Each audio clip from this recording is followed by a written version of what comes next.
2019 के आम चुनाव की तारीख जैसे जैसे करीब आ रही है, वैसे ही शिवसेना और बीजेपी के बीच में कंपटीशन भी जबरदस्त देखने को मिल रहा है। उद्धव ठाकरे ने कोस्टल रोड प्रोजेक्ट को लॉन्च कर क्रेडिट लेने की कोशिश की, तो उसका जवाब देने के लिए बीजेपी ने भी विकास कामों की बम्बार्डिंग का जबरदस्त प्लान तैयार किया है।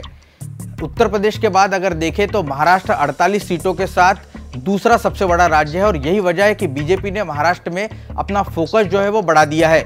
बीजेपी को ये लगता है कि ज़्यादा से ज़्यादा अगर काम लोगों के बीच में दिखाया जाए तो इसका फ़ायदा चुनाव में उन्हें मिल सकता है। यही वजह है कि प्रधानमंत्री मोदी आने वाले कुछ महीनों में कई बड़े प्रोजेक्ट जो है वो लॉन्च करने की तैयारी में है। साफ है, बीजेपी ने अपनी पूरी तैयारी 2019 चुनाव के लिहाज से महाराष्ट्र में फोकस रखते हुए शुरू कर दी है। प्रधानमंत्री मोदी 18 दिसंबर को मुंबई से सटे ठाणे के कल्याण में मेट्रो 5, मेट्रो 9 और प्रधानमंत्री आवास योजना का भूमि पूजन करेंगे। मेट्रो 5 ये प्रोजेक्ट कल्याण, भिवंडी और ठाणे के बीच में 24 किलोमीटर लंबा प्रोजेक्ट है। इसमें 17 स्टेशन होंगे और सरकार का यह दावा है कि 2021 में यहाँ पर ट्रेन चलने लगेगी। कल्याण, ठाणे और भिवंडी की अगर बात की जाए तो इलाका बड़ी तेजी से डेवलप हो रहा है। कई बड़े रेसिडेंशियल प्रोजेक्ट्स इस इलाके में बन रहे हैं। मेट्रो 9 दहिसर और मीरा भाईंदर के बीच का प्रोजेक्ट है और यहाँ की आबादी की अगर बात करें तो करीबन 20 लाख की आबादी इस इलाके में रहती है। मेट्रो 9 के साथ ही प्रधानमंत्री आवास योजना के तहत 60,000 सस्ते घर देने की योजना की शुरुआत भी प्रधानमंत्री कल्याण से करेंगे।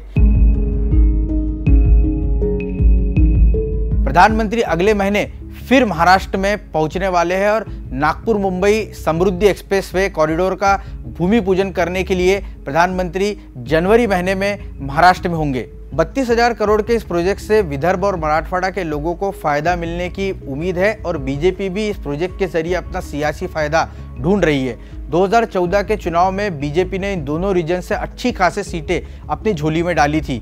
इस प्रोजेक्ट के पूरे होने से नागपुर से मुंबई केवल 8 घंटों में पहुंचना मुमकिन होगा। 900 किलोमीटर का ये जो हाईवे है वो देश का सबसे बड़ा एक्सप्रेसवे होने का दावा भी महाराष्ट्र सरकार कर रही है। समृद्धि एक्सप्रेसवे कॉरिडोर के उद्घाटन यानी भूमि पूजन के बाद ये भी कहा जा रहा है कि फरवरी महीने में फिर प्रधानमंत्री मोदी महाराष्ट्र पहुंचेंगे और ट्रांस हार्बर लिंक जो एक महत्वाकांक्षी प्रोजेक्ट है महाराष्ट्र सरकार का, उसका भी भूमि पूजन जो है वो फरवरी महीने में करने की तैयारी जो है वो महाराष्ट्र सरकार ने लगभग पूरी कर ली है और इसका भी लॉन्च जो है वो प्रधानमंत्री के हाथों किया जाना है।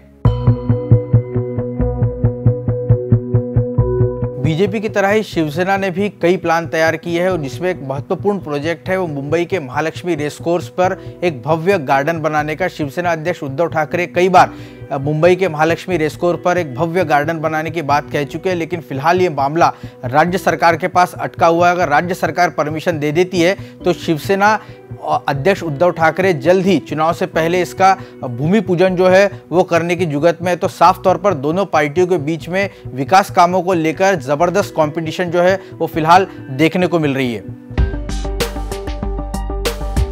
महाराष्ट्र से लोकसभा की 48 सीटें आती है और पिछली बार यानी 2014 की अगर बात करें तो बीजेपी ने 22 सीटें यहां पर अपनी दम पर जीती थी, जबकि 18 सीटें शिवसेना के खाते में गई थी और एक सीट शिवसेना बीजेपी के अलायंस राजू शेट्टी ने जीती थी। यानी कुल 48 सीटों में से बीजेपी शिवसेना गठबंधन ने 42 सीटें अपने नाम की थी।